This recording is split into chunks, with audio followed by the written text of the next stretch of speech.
Many Sundays we begin worship with these words from Psalm 124, "Our help is in the name of the Lord who made heaven and earth." But do we really believe that we need God's help? Hello, I'm Stuart Baskin, pastor of First Presbyterian Church of Tyler, Texas, and this is your daily devotional for Thursday, September 1st, 2022. I'm tempted to say that it is us Americans who don't think we need help, but if I'm really honest, it's truly a human trait. We like to think of ourselves as self-sufficient, and it starts very early in life. One of our daughters displayed this behavior as a toddler just learning to talk. If we tried to help her do something, tie her shoes, zip a zipper, she would push our hands away and say, "Ina, do it. I want to do it." For a while, we even started calling her Ina, though the moniker didn't stick. But it was a lesson to me in human nature. We resist help, probably because help makes us feel somehow inadequate or weak. The impulse is so strong that many people who need help dealing with emotional or psychological issues won't seek help through counseling, even when their need is profound. Self-reliance can be a good thing, up until the point when we think we simply do not need anyone's help. This is particularly troubling in our relationship with God. When we think we don't need God's help, we essentially proclaim that not only do we not need God's help, we actually reject God. There's a wonderful, if obscure, story in 1 Samuel about God's help.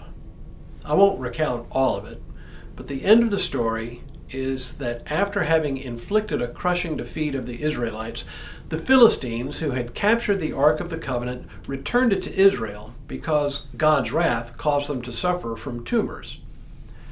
After the Ark was safe back in the hands of the Israelites, Samuel, then judge over Israel, called the people together to repent of their having followed after other foreign gods.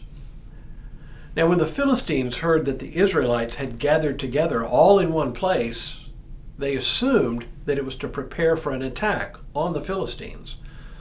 So naturally, they gathered their armies to march against the Israelites.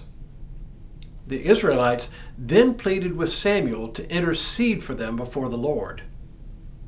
After Samuel presents a burnt offering to the Lord, the Israelites go out to do battle with the Philistines, whom they rout. Then we get this short verse. Then Samuel took a stone and set it up between Mizpah and Johanna and named it Ebenezer, for he said, "Thus far the Lord has helped us." The word Ebenezer appears only 3 times in the Bible, all in the context of this story. Twice it appears as the name of a town, but here it is a stone monument Samuel sets up. Ebenezer literally means stone of help. What Samuel has done is to set up a monument to commemorate the help the Israelites received when they turned from foreign gods and actually asked for the Lord's help in a dire situation. What is it about dire situations that it takes these things to drive us to seek help from God? Why is it so hard to ask for or to acknowledge God's help at other times? Again, I think it is just human nature. There's a wonderful story from the history of our congregation that is worth retelling. It happened in the late 1940s and early 1950s. There was a member of the church named Swanson Yarbrough. Swanson was pretty typical of church members until illness struck. Swanson was an officer with the Cotton Belt Railroad, and he was hospitalized with a serious illness. Driven to desperation, he promised God that if God would make him well, he would return God's blessing with special service to God.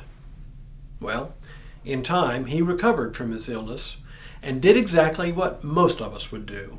He promptly forgot his promise to God.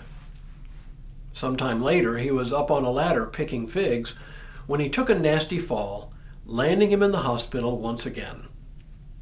Sensing God's nudging, he recommitted himself to his former promise.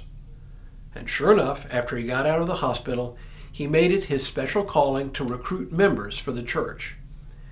He engaged in a one-man door-to-door evangelism campaign, inviting perfect strangers to come worship at First Pres.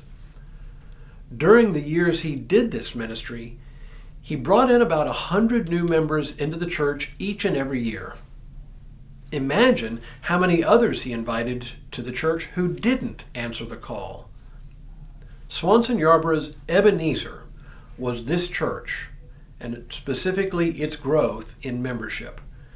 It was his way of acknowledging God's help when he needed it most. It was his monument. What is your Ebenezer? We should all have one, because we all need God's help. Tomorrow, what is this place called heaven? But for now, may God continue to bless you and keep you in all that you do this day and in all the days ahead.